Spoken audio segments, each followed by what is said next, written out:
Bem-vindos de volta. Bom, nessa parte aqui do como estabelecer um problema no raster, eu não vou me deter muito na parte que é comum a todos os outros episódios, né? Bemalha, atribuir modelo, perere pororó, nós uma passada bem mais rápida aqui, né? Você tem que incluir a leitura da malha, a atribuição do modelo, que é feita para todo mundo, né? Modelo DKT, sem problemas. E na parte de característica de elemento, atribuir aqui a espessura, né, 25 milímetros, porque vão ser 5 camadas de 5 milímetros.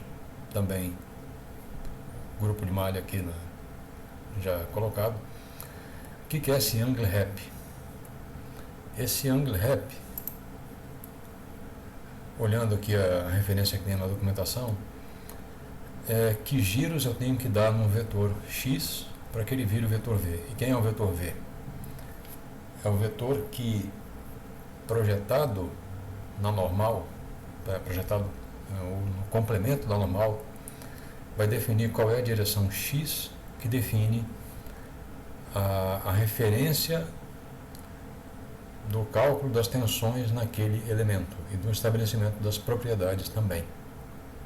Então, esse V, junto com o vetor normal, define qual é a direção de referência que é esse X aqui.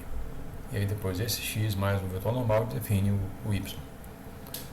Então, voltando aqui, no caso, como eu estou com a viga alinhada no X, eu coloco 0 e 0, né? Então não dá nenhum giro em Z e nenhum giro em Y para chegar no X. E eu informo aqui que eu tenho 5 camadas.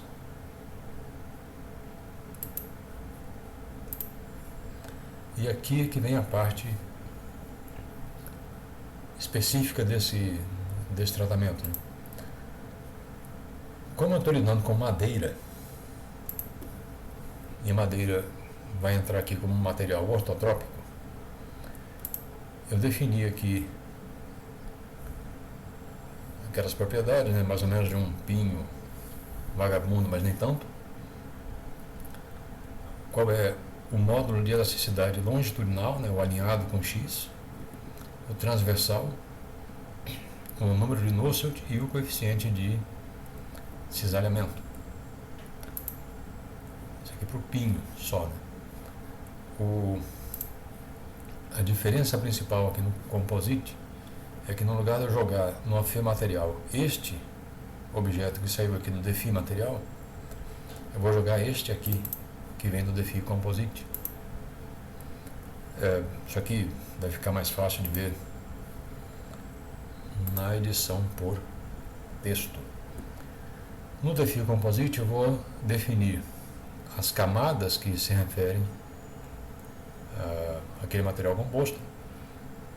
Aqui a espessura de cada uma, o material que tem em cada uma, então eu posso ter aqui diferentes madeiras, por exemplo, madeira, fibra de vidro, aço, plástico, o que eu quiser. E essa orientação aqui, o que é essa orientação? O meu material sendo ortotrópico, ele precisa que eu defina um material, uma direção principal dele, né? Onde vai estar, afinal de contas, a direção longitudinal. Isso é dado aqui pelo angle rep, que é o que vai entrar aqui na orientação. Esse vetor aqui é o X que foi definido lá antes no AFE Caralho. E esse ângulo é o quanto está gerado esse X ref, que é onde eu vou colocar o material, a direção longitudinal. Então, o X-ref, que está gerado um certo ângulo, a partir desse X aqui, que eu defini com aquele V, é aqui que eu vou colocar a minha elasticidade longitudinal.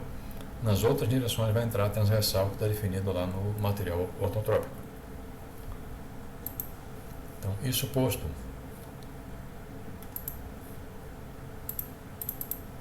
entra aqui o DEFI material, como qualquer outro, né? Aí eu aponto para o material que foi definido no composite, não no material original. E aqui vem as condições de contorno, tudo tranquilo, sem muita diferença, né? Tem primeiro aqui a parte fixa, no lado de cá eu coloquei uma ligação sólida. E no outro comando da fechar meca é que eu botei a força, só naquele ponto de referência. Fiz análise, feito tudo aqui, entra coloquei uma tabela aqui para examinar o deslocamento só desse ponto de referência. E para uma checagem geral, eu coloquei o Imp Concept, que vai me imprimir só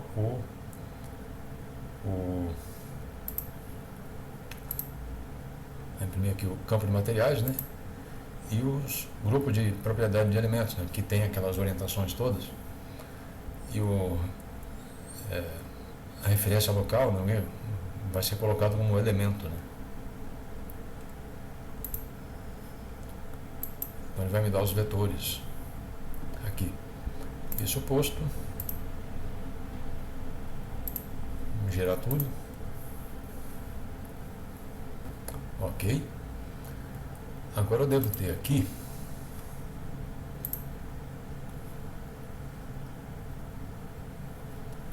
um arquivo de saída.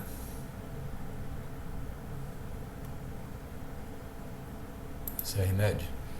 Vamos dar uma olhada em como aparecem aqueles vetores de referência, né? Na definição da direção da coordenada de cada elemento, né? Já aqui no Paravis, vamos abrir o 60, beleza? Eu vou examinar só esse grupo aqui. Apareceu.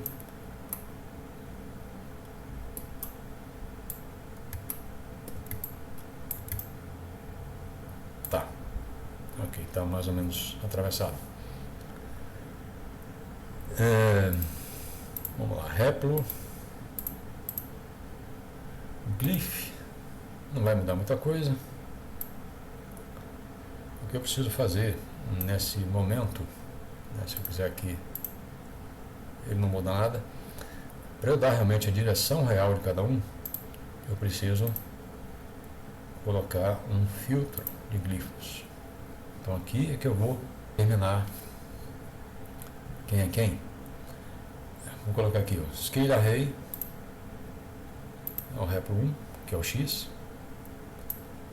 Orientação vai obedecer ao Replo 1, que é o X. Aqui, ó, Data Range. Como esses vetores são unitários, se você bota 1 a 4 aqui, ele acaba não pegando. Então bota aqui de 0 a 2.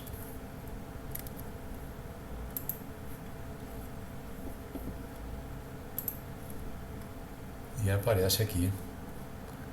Esse aqui de cima, posso botar Solid Color. E eu vou colocar ele aqui para me ajudar a achar quem é quem. Estão aqui os vetores X. No lado de cá, se eu quiser ver o Y, eu só preciso mudar essas duas posições. Está aqui. E se eu quiser ver onde está normal, vou para o 3. Estão aqui. Então está tudo orientado conforme. Essa é a maneira que existe de checar a orientação dos seus alimentos, né? Caso você tenha alguma dúvida. Isso também funciona em modelos de linhas, né? Quando você vai substituir uma viga por uma linha. Agora, vamos à questão. Eu preciso estudar qual o efeito que tem a variação de orientação nessas camadas. Opa, deixa eu fechar aqui. Então eu preciso fazer mudanças em cima disso aqui. Só que rodar, mudar, anotar, ficar tudo no papel fica meio cansativo. Então seria bom que eu pudesse fazer isso mais automatizadamente, né? Então eu vou ter que fazer um esquema para tentar gerar esses vários cenários automaticamente. No episódio 15 isso já foi tratado, mas nós vamos só repetir aqui rapidamente como fazer isso. Então vamos lá.